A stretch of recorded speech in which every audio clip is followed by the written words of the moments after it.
μέρους της Κύπρου, η αυτοεξοχότης πρόεδρος της Κυπριακής Δημοκρατίας Νίκος Χριστοδουλίδης.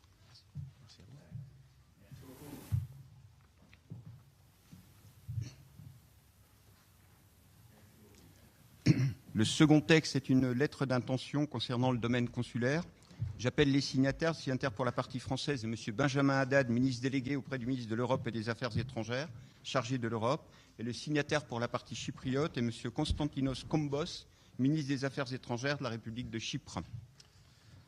Το δεύτερο είναι το Letter of Intention που υπογράφεται εκ μέρους της Γαλλίας από τον κύριο Μπέζεμαν Χαντάντ, υφυπουργός Ευρωπαϊκών Θεμάτων, και από τον Υπουργό Εξωτερικών εκ μέρους της Κύπρου, κύριος Κωνσταντίνος Κόμπος.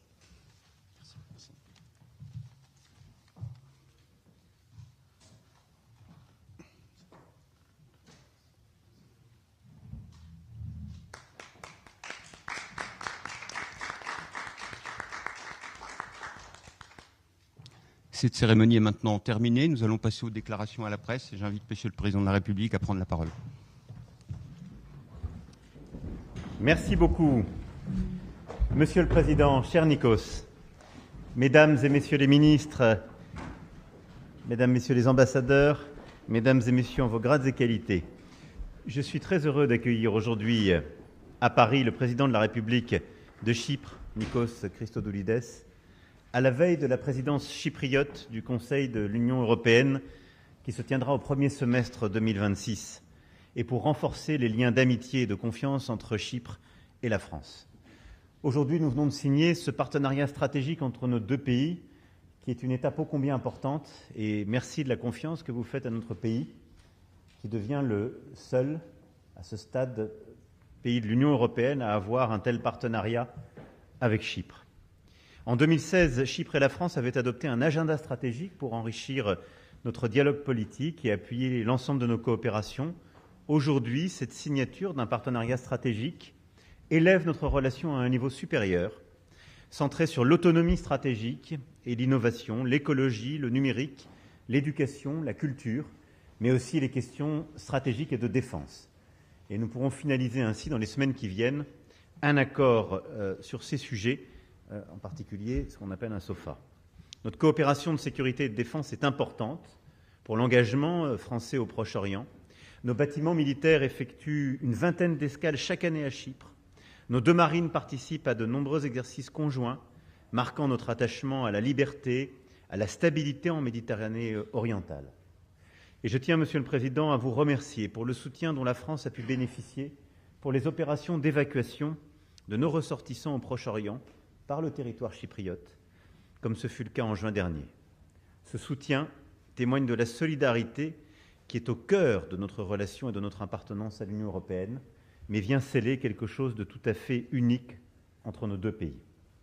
Ce partenariat stratégique, vous le voyez donc, consacre la force de cette relation bilatérale et notre volonté à vos côtés d'être encore plus présents évidemment dans la Méditerranée orientale, de soutenir les initiatives prises. Et nous avons pu, avec le Président aujourd'hui, parler des nombreux sujets d'intérêt commun, qu'il s'agisse de la Syrie.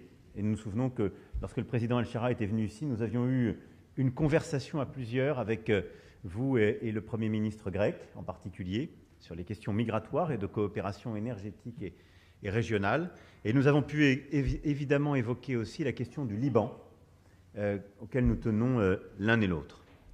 Je veux ici aussi redire en vous recevant, en signant ce partenariat stratégique, combien la France soutient les efforts de médiation des Nations Unies pour un règlement juste, global et durable de la question chypriote, conforme aux paramètres agréés aux Nations Unies et compatible avec l'acquis communautaire, afin que tous les Chypriotes puissent vivre ensemble sur une île réunifiée. Je salue votre réunion trilatérale tenue avec M. Erurman et Mme Holguin la semaine dernière à Chypre. Et j'espère que ces échanges permettront aux négociations interchypriotes de reprendre rapidement en vue d'une solution juste et durable. Et vous savez, tout mon soutien sur ces initiatives. Je vous ai toujours vu comme un homme de dialogue, de responsabilité avec beaucoup de courage, et la France a une position claire et constante sur ce sujet. Pour votre présidence du Conseil de l'Union européenne, la France sait que nous pourrons compter sur vous pour que l'Europe affirme ses intérêts propres et son autonomie stratégique. Nos deux pays partagent la même vision d'une Europe forte et souveraine.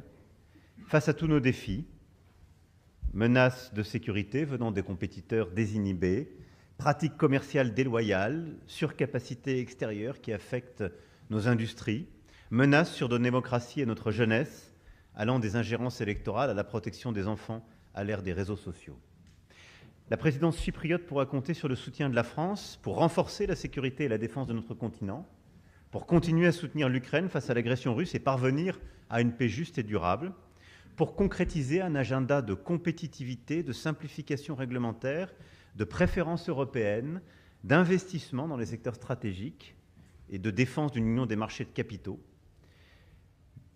pour avancer sur le prochain cadre financier pluriannuel de l'Union pour 2028-2034, au service d'une Union européenne compétitive et souveraine, et d'une politique agricole comme d'une politique de cohésion modernisée et renforcée, et pour assurer l'entrée en vigueur en juin prochain du Pacte européen pour l'asile et l'immigration, protéger les frontières de l'Union et garantir l'équilibre entre solidarité et responsabilité. Je veux dire ici aussi notre soutien à vos initiatives pour mieux intégrer la Méditerranée et la mettre au cœur de l'agenda européen. On l'évoquait pour les pays de la Méditerranée orientale, mais cela vaut pour l'ensemble des rives de la Méditerranée, et je veux vous dire notre plein soutien à ces initiatives. En tout cas, Monsieur le Président, cher Nikos, vous savez que pour cette présidence qui s'annonce, la France se tiendra à vos côtés, soutenant vos initiatives et agissant de concert avec vous. Merci infiniment d'être à Paris ce matin. Merci de l'honneur que vous nous faites et de la confiance pour signer ce partenariat stratégique et avec tout notre soutien pour une présidence pleine de succès. Merci beaucoup. Mr. President, dear Emmanuel, ladies and gentlemen, Emmanuel, mesdames et messieurs, je suis particulièrement heureux d'être à Paris aujourd'hui, à l'issue de ma tournée des capitales européennes, à quelques jours de la présidence chypriote du Conseil de l'Union européenne, qui commencera dans quelques 16 jours. Et ma présence ici à Paris n'est pas un hasard. La France est un partenaire de confiance et proche de longue date, tant au niveau bilatéral qu'au sein de l'Union européenne. Et nos deux pays sont liés par des valeurs et des intérêts communs, ainsi qu'une vision stratégique commune et une vision commune de notre famille européenne. Je tiens à remercier le Président et son équipe pour les excellentes discussions, tant sur le front bilatéral que sur nos priorités européennes communes. Soutien continu à l'Ukraine dans la défense de son intégrité territoriale, de sa souveraineté et de son indépendance, ainsi que sur des questions de compétitivité, le prochain cadre financier pluriannuel, la sécurité et la défense et le renforcement de la cohésion sociale de notre Union.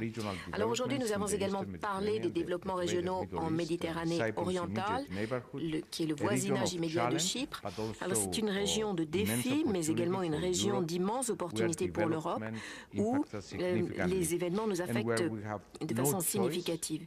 Et nous n'avons pas d'autre choix que de nous engager davantage, nous, Union européenne, en tant qu'acteurs stratégiques. Ce sont des domaines dans lesquels Chypre et la France continueront à travailler en étroite collaboration et à se coordonner pendant la présidence chypriote. Aujourd'hui est également un jour historique pour nos relations bilatérales. La signature de cette déclaration stratégique commune et du plan d'action qui l'accompagne marque un nouveau chapitre très important dans les relations entre Chypre et la France, celle d'un partenariat stratégique déterminé et ambitieux. Avec la déclaration stratégique commune, nous déclarons notre détermination à élever notre coopération bilatérale à un niveau nouveau, avec une ambition partagée renouvelée qui répond aux défis du contexte mondial de plus en plus complexe. Un contexte dans lequel la coopération bilatérale et internationale est devenue plus essentielle que jamais.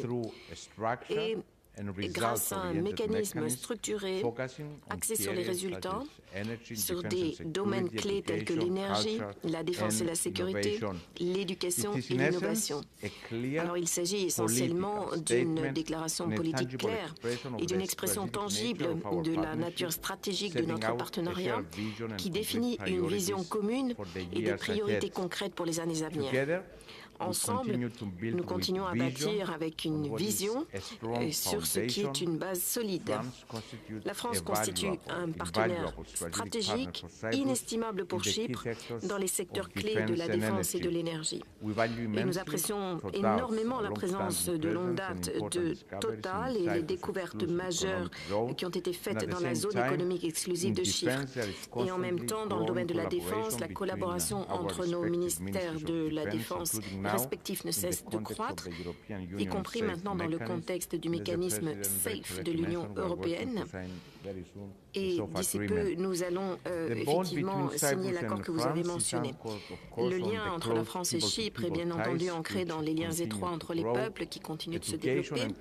L'éducation et la culture restent des piliers centraux de notre coopération, comme en témoigne également la présence des écoles franco-chypriotes à Nicosie et à Limassol. Et je suis également reconnaissant du soutien concret de la France dans nos efforts de devenir pleinement membre de la zone Schengen en 2026, y compris grâce à la signature d'une lettre d'intention aujourd'hui par nos ministres à cette fin. Et enfin, permettez-moi de remercier le président Macron pour la position de principe de longue date de la France sur la question chypriote. J'ai profité de l'occasion qui m'était donnée aujourd'hui pour informer le président de nos derniers efforts pour reprendre les négociations en vue d'un règlement global, conformément aux résolutions pertinentes du Conseil de sécurité des Nations Unies et à la législation de l'Union européenne, ainsi qu'à ses valeurs et ses principes. Nous avons également discuté du rôle important que joue la France, un rôle très important en tant que seul membre de l'Union européenne, qui est également membre permanent du Conseil de sécurité. Chers amis, je suis fermement convaincu que l'Union européenne, en soutenant ce processus mené par les Nations unies, dispose des outils nécessaires pour une solution mutuellement bénéfique pour toutes les parties, y compris la Turquie. Tant qu'Ankara respecte les cadres convenus par les résolutions des Nations unies et, bien sûr, les décisions de l'Union européenne.